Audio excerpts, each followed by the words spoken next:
Welcome back to Watch the Bookerman and to episode number 35 of Paul Heyman's TNA 2010. We are continuing the build to Hard Justice here, but we are also coming off the back of a pretty big moment last week. Homicide returned to help save Hernandez from losing his job in TNA.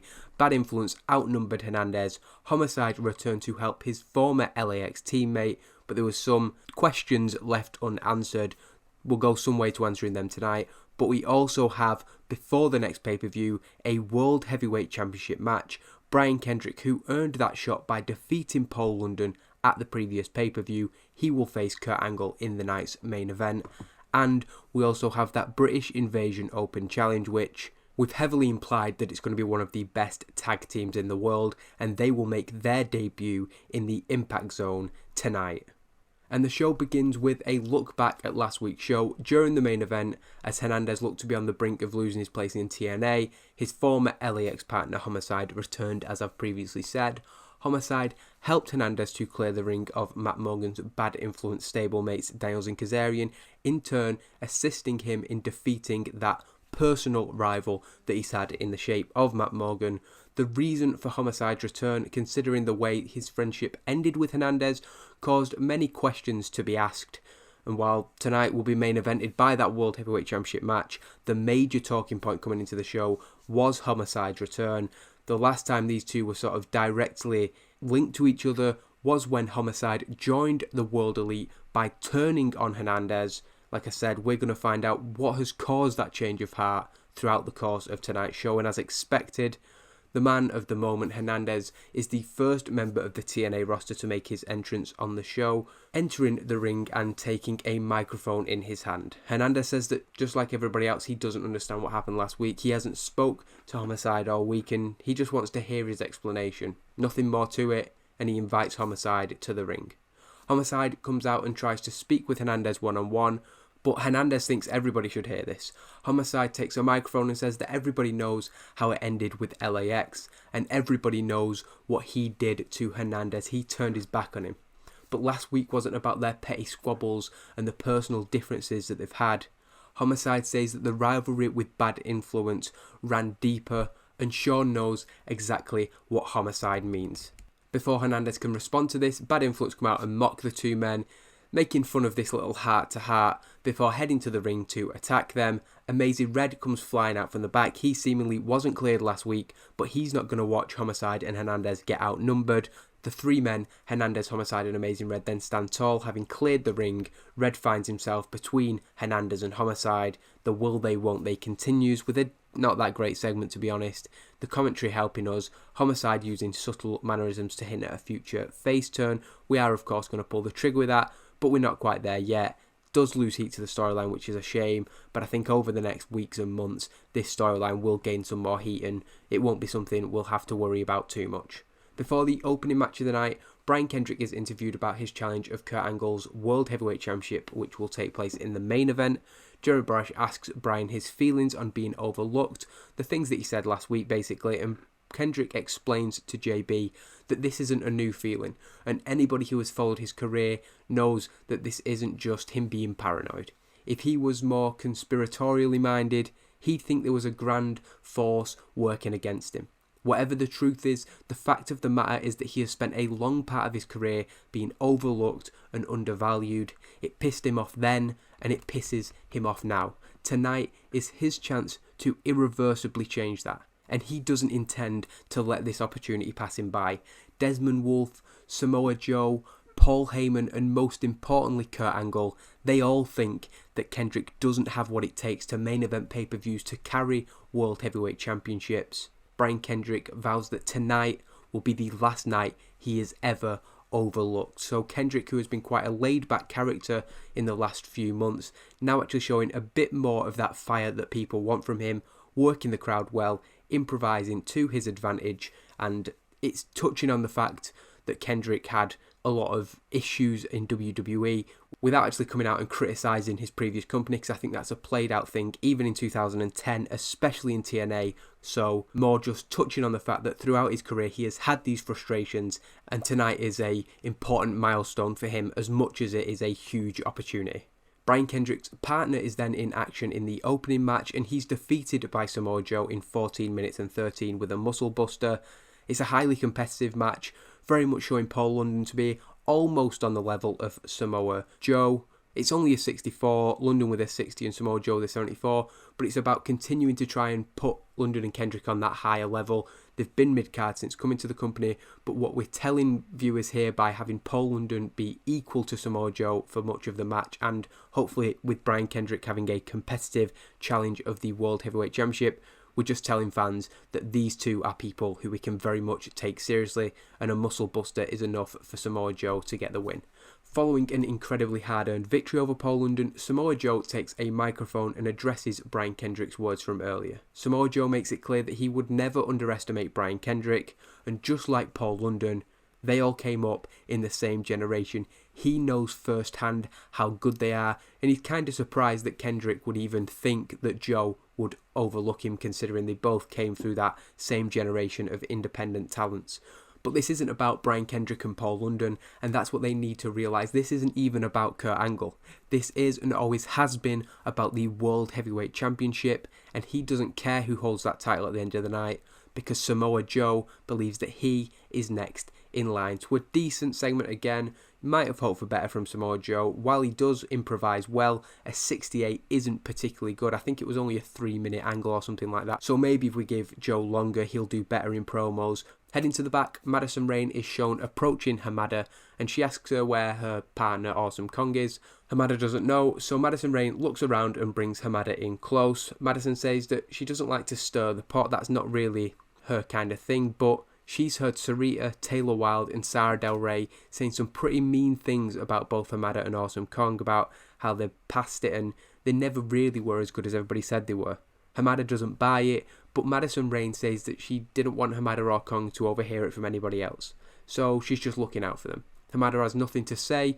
She can see the game that Madison Rayne is trying to play, but she's just not giving her what she wants. The Knockouts champion, nonetheless, leaves with a smile on her face. She's obviously planting seeds of doubt. She sees perhaps that this hasn't been a particularly successful attempt at that, but this is step one of something that Madison Rayne has got planned, we assume. Back to ringside, British Invasion are shown in the ring. They've already made their entrance and they're ready for their open challenge. Mauro and Taz recap their segment from last week before Brutus Magnus explains that they are ready to prove that they are the greatest tag team in the world. Instead of their opponents, however, the duo are greeted by Paul Heyman. He comes to the top of the ramp and he tells Magnus and Williams that they don't put the show together, he does. When he heard about the open challenge, he immediately had the perfect opposition in mind for the British Invasion, and they are here tonight. But now isn't the time. If British Invasion want to prove that they are the greatest tag team on the planet, they will get the chance to do just that later tonight. But Heyman needs them to come back at the top of the next hour, because that's when he's placing that match. So putting a little bit of hype into it, the tease that the time is now for this open challenge before Paul Heyman takes it away and tells everybody you've got to stay tuned to tonight's episode of Impact if you want to see who is accepting this open challenge. And it does. There, gain heat to the storyline, which is what we wanted to do, is trying to build a little bit more intrigue as to who will accept this challenge.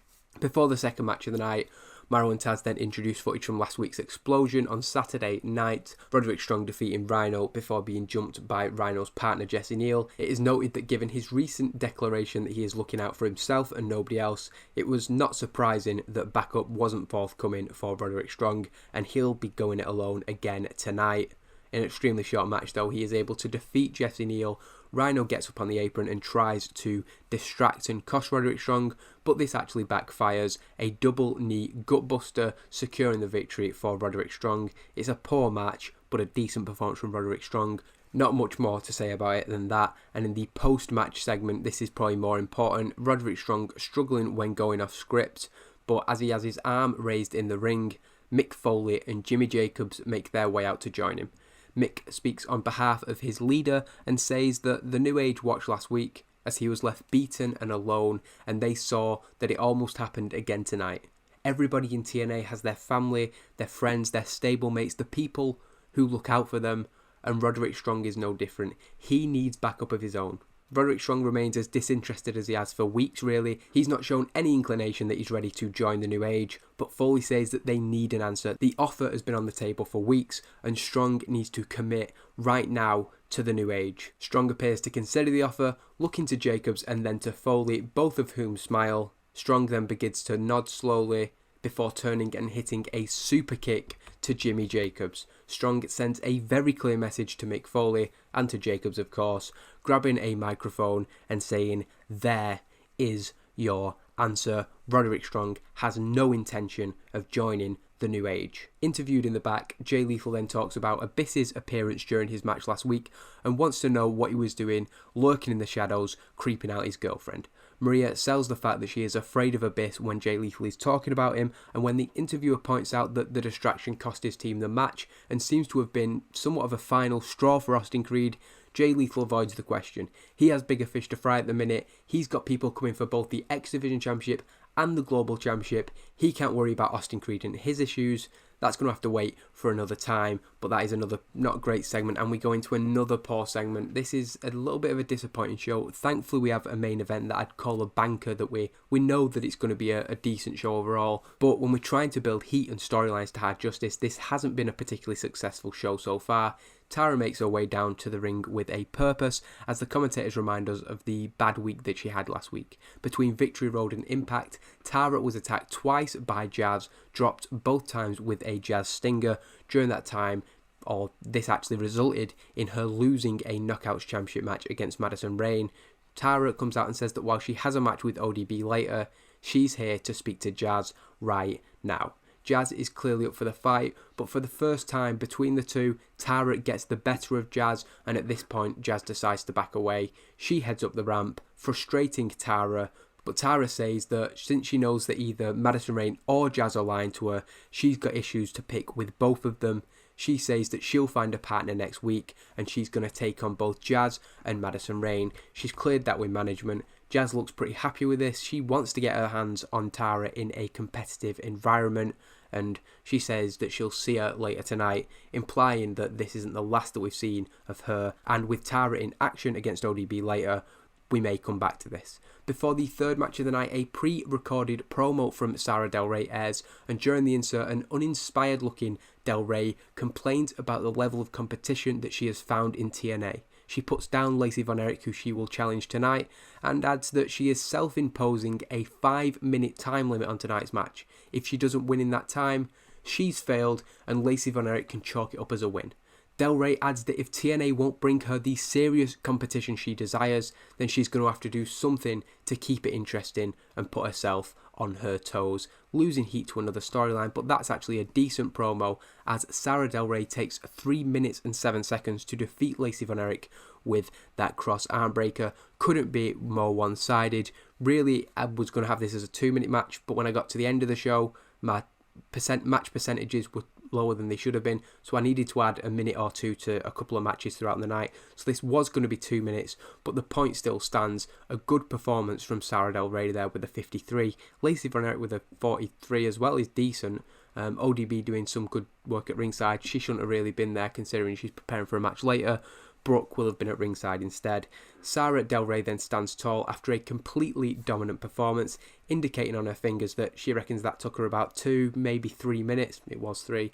The commentators say that Sara Del Rey couldn't have made her point any clearer. She set her own challenge, she beat it in with plenty of time to spare, and, well, management will have got the message pretty clearly, we reckon. Cutting to the back to end the first hour, Desmond Wolfe is shown confronting Paul Heyman as the man in charge leaves a locker room marked private. Desmond Wolfe asks Heyman what the smug look is about and says, "Is it because you've finally sorted my World Heavyweight Championship match out?" Paul Heyman walks on, doesn't even stop to talk with Wolfe, but says, "Not quite, but you can tell your British buddies that they have got one hell of a match coming up for them next." So it's another decent segment. Paul Heyman improvising well, gaining heat to the storyline that it's actually advancing up next, but losing heat to the main event storyline. So a positive and a negative there as we go into the second hour of Impact.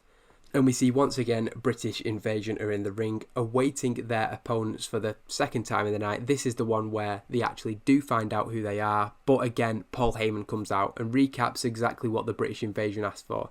They wanted to prove that they were the best tag team on the planet by beating the best tag team that TNA were able to find.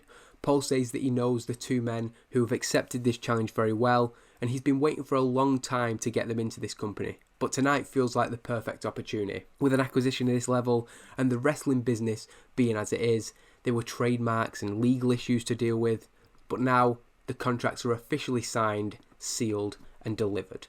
Paul then introduces two guys who we know as the world's, but we'll get to know as wrestling's greatest tag team. Charlie Haas and Shelton Benjamin are here in TNA.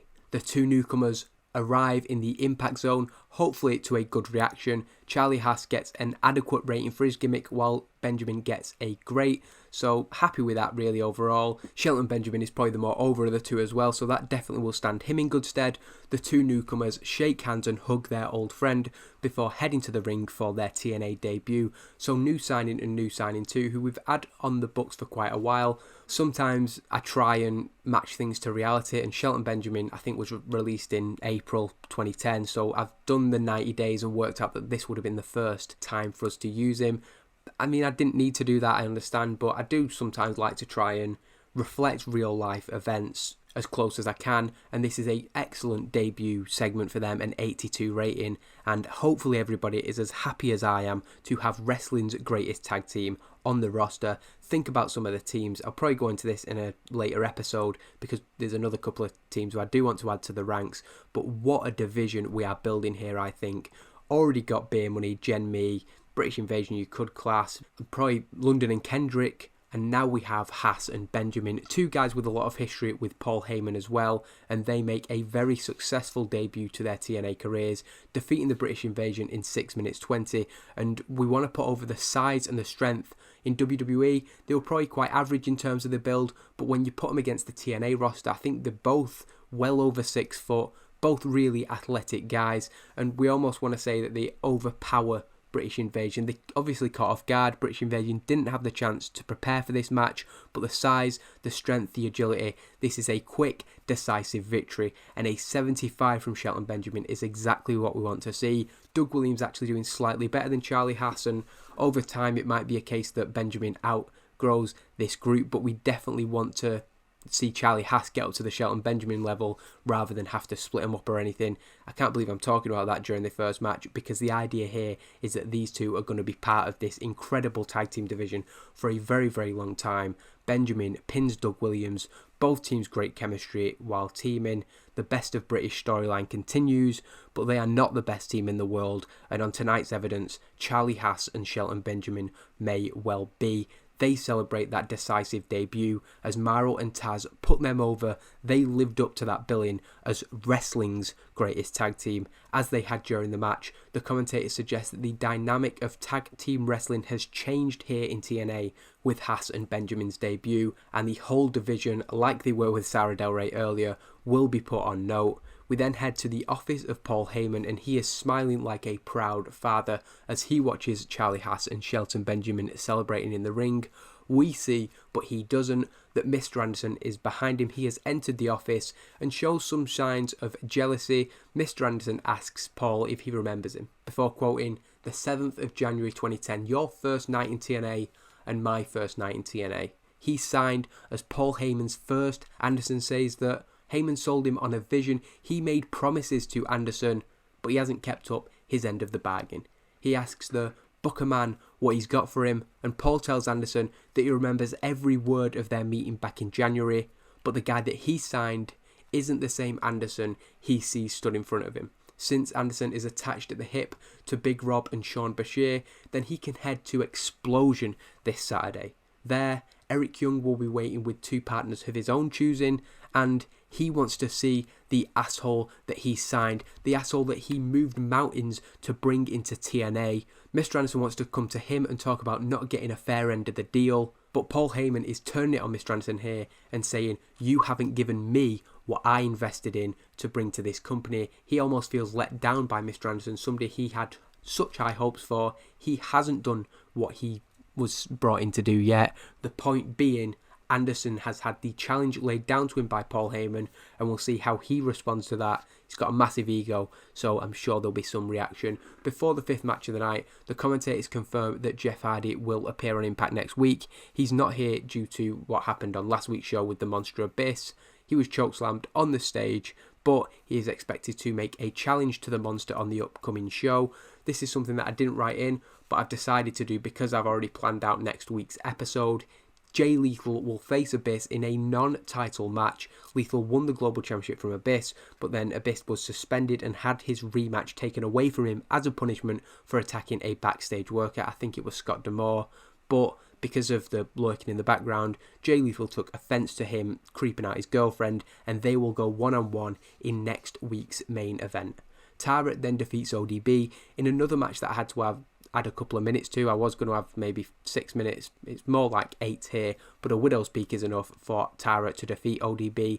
At the start of the save, this was our main Knockouts Championship storyline. So again, ODB has had some fall from grace since the beginning of 2010, but her time will come, and at the minute she's working with Brooke and Lacey, trying to help them develop some skills, and as they have been quite often, Brooke and Lacey were actually at each other's throat at ringside. That's the developing storyline with them and how ODB needs to try and get them on the same page, but that's the secondary storyline to the Knockouts champion coming out from the back and Jazz following her as Tara's arm is raised in victory. The two make their way to about halfway down the ramp, maybe a little bit lower down, but they don't enter the ring as Madison Rayne takes a microphone. Jazz and Rayne appear united despite the claims that they're not really aligned or anything like that, and the Knockouts champion says that they aren't worried about next week because they've been through the back and there's nobody who wants to team with Tara. Nobody even likes her in this company. She came in, thought she was better than everybody, so she's not going to find backup from anywhere. At this point, the music of Awesome Kong hits, and she makes her way out from the back. A surprising sort of out of the blue to see Awesome Kong come out. She's not really had any interactions with these women, but Rayne and Jazz find themselves very much between a rock and a hard place, as it appears that Kong will be Tara's partner next week. The reason for that we don't know. Perhaps we will find out next week.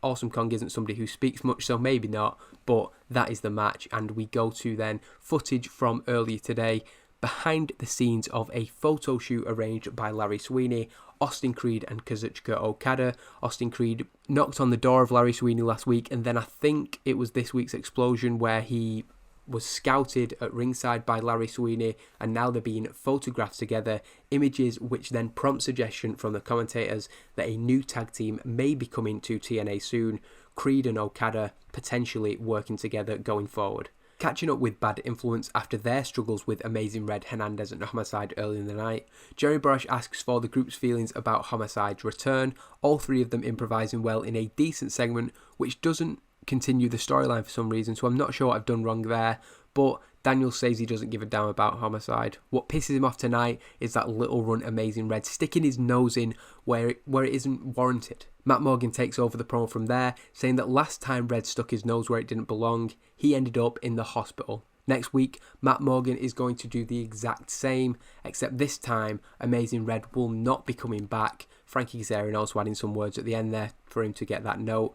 I don't know what he said, but Matt Morgan will face Amazing Red on next week's show. Of course, Daniels and Kazarian and maybe Hernandez and Homicide will get involved in some way or another. Returning to the ring, Alex Shelley and Chris Sabin make their way out and, after taking a microphone, make passing comment on wrestling's greatest tag team coming to TNA. While they dispute the name, they can't wait to see what Hassan Benjamin bring to this roster. That brings them on to the true symbol of the best, however, the World Tag Team titles, and they want an answer for their challenge that they made to Beer Money early in the night. Storm and Rude come out to the ring. The challenge was that Sabin and Shelley wanted Beer Money one more time to make up for a lackluster match at Slammiversary, but if they lose, they will never be able to challenge Beer Money ever again, not just in this reign, not just this year, but ever. Storm and Rude come out to the ring and are less than happy about Hassan Benjamin's arrival, making a disparaging comment towards them. They do, however, accept the Motor City Machine Guns challenge, but add a stipulation on top of the one that was there last week. The other condition is that not only will the Motor City Machine Guns be unable to face them again as long as they're champions, they want the match at Hard Justice to be a 2 out of 3 falls match, Rude wants to ensure that there could be no fluke victories for Sabin and Shelley because he knows these two have a knack of getting lucky victories when the pressure is on. Motor City Machine Guns instantly accept it, and despite the tension in the air, there is a reluctant handshake between the two top teams in the company. But yeah, just wanted to add something a little extra, and there will be not quite gimmicks to the falls, but each fall will itself be different from the last, which will be revealed in the coming weeks. Ahead of his title defence up next, a focused Kurt Angle is interviewed by Lauren Brooke, and Kurt rubbishes the idea that he's been overlooking Brian Kendrick. His last 7 days of preparation, study and training proves that, and he's happy to go through it with anybody who doubts him. When Angle steps in the ring with Kendrick, he's going to see that he has not been underestimated at all. Before the next question can be asked, Charlie Haas and Shelton Benjamin walk into shot, of course old friends, and Kurt Angle was their mentor as members of Team Angle in WWE. Kurt Angle is pleasant, responds to his friends, but he's not particularly talkative, and Haas and Benjamin get the message. They wish Kurt luck in tonight's main event, and hopefully after tonight's show they can catch up with their friend in a more meaningful way. A decent promo there, advancing the storyline for the main event, and Haas already getting better at his adequate gimmick, so that is something we wanted to see as we go into this main event. Fantastic heat and great wrestling. It's actually a little bit longer than I wanted it to be. I did want to give Brian a competitive title challenge, but also to make it clear that Angle is a level or two above him. So 14 minutes is probably a little bit longer than I actually would have liked this match to be. I was thinking between 10 and 12, but like I said earlier, I needed to add some minutes onto the match. You can see the notes there. It is a decisive victory, an all-out but open match, steal the show, and it is an ankle lock from Kurt Angle to Brian Kendrick that causes the challenger to tap out. The 5th defence of the TNA World Heavyweight Championship for Kurt Angle. This is turned into a really, really good title reign, and when he's pulling out performances like a 90 on episodes of Impact, you know that this is the guy who should be at the top of this company. Brian Kendrick with an acceptable 60, not as good as I'd maybe hoped, but decent. Deserving better announcing, but getting the crowd buzzing, and I think as an Impact main event, can be no complaints there. Kurt Angle then stands tall following another successful title defence, a victory which in the end was fairly decisive for the World Heavyweight Champion. As promised, Desmond Wolfe comes out almost instantly to confront Kurt Angle as he said he would last week. With a microphone in his hand, Wolfe tells Angle, "We've got unfinished business, champ," going back of course to the early rivalry in Desmond Wolfe's career. He first came to the company attacking Kurt Angle, and of course I've kind of kept that alive, albeit with them not having too many matches against each other since January. There's always been that tension between them, certainly. Both very strong figures in the locker room, and speaking of which, Kurt Angle doesn't respond to this. He is recovering from his match, but there's another guy, another one of those alpha males in the locker room. Samoa Joe comes out and joins the two men in the ring. He says that he is next in line because he put Wolfe to sleep at Victory Road. There can be no doubts and no questions about that. Kurt clearly isn't ready to consider his next challenger so soon after a title defence and leaves the ring, lets the two men get on with it. Joe mentions though the fact that Brian Kendrick said last week he would be willing to defend the title against two men at Hard Justice, both Wolfe and Joe, and he asks if Kurt is man enough to take the same offer. Joe feels that he's the rightful challenger, but Kendrick put that idea out in the open, and Joe has no problem going through both Kurt and Wolfe to win the title. Angle again refuses to be drawn into an answer and leaves up the ramp. Joe and Wolfe then go in nose to nose. They both want that triple threat at the next pay-per-view. Hard Justice in a couple of weeks' time, but we get a familiar sight to end the show, and the champion was the star of the segment, while both of the other two did do well improvising. It's a very good way to end a good show that started out quite poorly. I was a little bit worried with some of the stuff that happened on the first half of the show, but then from the debut of Wrestling's Greatest Tag Team, I think the show really picked up. Two great new signings, I think, open up so many possibilities in the tag team division, while we seem to have a direction also for Hard Justice in a few weeks' time. A 77 is one of the better episodes of Impact we've done, definitely increasing our popularity in 14 regions. A little bit of momentum, I think, again. There are times when things sort of plod along. I think throughout a year, I think it's natural you're going to have that times when there's no new people coming in, where storylines are sort of playing out by the numbers. But I definitely think that this week's show was another one that gives us that shot in the arm that we can keep building to. Oh, so Dixie has personally extended the contract to Jazz, which is something I was going to do anyway, and it might be interesting to see actually what Shelton Benjamin's thinking here. He likes Kazuchika Okada, so I actually quite like the idea of an Okada-Benjamin match. I think that would be really good. So something we might do down the line. And I also noted that I didn't show on screen the episode of Explosion from last week, so I'm going to show that first. Pretty standard show. Okada v Matt Jackson, I think, would be a really good match to see. Tara defeated Brooke Tessmacher, Poland defeated Shark Boy, and Roderick Strong with that match against Rhino that we did actually mention on this week's show. Plenty of segments involved in there as well. And also, similarly, yeah, very strange actually. This airs after the Impact that I've just booked. So Sweeney's opponent, he had a handpicked opponent, and I just saw that Stevie Richards was available on the local talent screen. There weren't that many people on the roster that I wanted to see lose. It's something that's actually causing a few problems in a way, I'd say. Not too much, but I like pretty much everybody on the roster, so it's hard to pick people out to lose. That's why we're bringing in local talents for Generation Me to beat. Sarita defeating Tracy Brooks. You can see on screen there if you want a little bit more of the storyline going into it. I don't normally go into Explosion too much, but because I missed last week's show, I just thought I'd show on screen and explain what's happened on the previous episodes. Happy with the show overall though, this Impact that we've just booked. 9 days until Hard Justice. I'm not sure that's correct. I think I will move it back a week. Yeah, so that's at week 1 for some reason. So it is staying at week 2. I'm just going to keep pay-per-views 4 weeks apart because I think it's a good rhythm to keep into. And of course, we've then got No Surrender week 2. I think the idea is that we would then have 5 weeks of build to Bound for Glory, but I'm happy to just stick to 4. So we're turning our pay-per-views to Sunday week 2, and it's not far away now. The biggest pay-per-view of the year. Really looking forward to booking that. It's the season finale. It is highly regarded, and the card that I've penciled in so far, things can change between now and then, but we're on the home stretch now, and things are just going to keep ramping up, and hopefully you like the direction that we're going in, and next week we can continue to build on the momentum from what I think was a pretty impressive show this week. Again, thank you for watching.